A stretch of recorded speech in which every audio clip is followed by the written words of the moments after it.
সরকারের ঘোষণা অনুযায়ী আগামী ফেব্রুয়ারিতে জাতীয় সংসদ নির্বাচন হওয়ার কথা। সেই নির্বাচনের জন্য বিএনপি দলীয় প্রার্থীদের যে তালিকা ঘোষণা করেছে, তাতে স্বাভাবিকভাবেই বিএনপির ভারপ্রাপ্ত চেয়ারম্যান তারেক রহমানেরও নাম আছে। কিন্তু ১ ডিসেম্বর সোমবার নির্বাচন কমিশনের সচিব আক্তার আহমেদ বলেছেন, তারেক রহমান এখনো ভোটার হননি। যদিও বাংলাদেশে ভোট দেওয়ার জন্য যেমন ভোটার হওয়ার বাধ্যবাধকতা আছে, আবার ভোটার তালিকায় নাম না থাকলে সংসদ নির্বাচনে প্রার্থী হওয়া যায় না। এখন আসলে কি হবে সেটি একটি দেখার বিষয়। বিএনপির ভারপ্রাপ্ত চেয়ারম্যান তারেক রহমান এখনো ভোটার হিসেবে নিবন্ধিত হননি।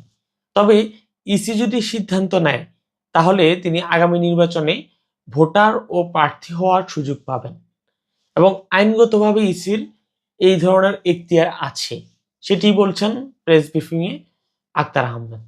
সম্প্রতি বিএনপির দিক থেকেও নির্বাচন কমিশনের কাছে একটি অনুরোধ করা হয়েছিল যে তারেক রহমান যেন দেশে ফেরার পর ভোটার হওয়ার সুযোগ পান। তবে তারেক রহমানের স্ত্রী জুবাইদা রহমান তিনি চলতি বছরের মে মাসে লন্ডন থেকে দেশে ফেরার পর ভোটার তালিকায় তার নাম অন্তর্ভুক্তির জন্য প্রয়োজনীয় তথ্যাদি সংগ্রহ করেছিলেন বলে জানিয়েছেন নির্বাচন কমিশনের কর্মকর্তারা।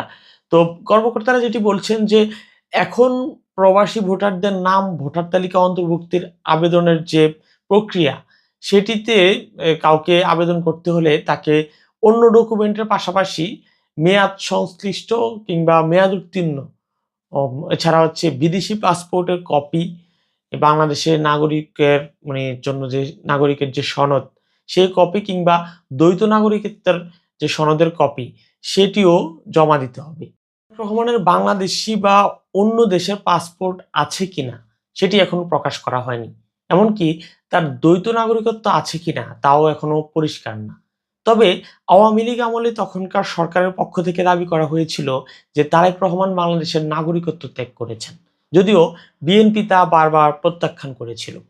সবকিছু বিবেচনায় বলাই যায় যে বাংলাদেশি পাসপোর্ট মেয়াদ উত্তীর্ণ হলে বা না থাকলে তারেক রহমানকে ট্রাভেল পাস নিয়েই দেশে ফিরতে হবে। তবে দেশে ফিরে তিনি জাতীয় পরিচয়পত্র নিয়ে ভোটার তালিকা অন্তর্ভুক্তি ও পাসপোর্টের জন্য আবেদন করতে পারবেন বলে কর্মকর্তারা ধারণা দিয়েছেন।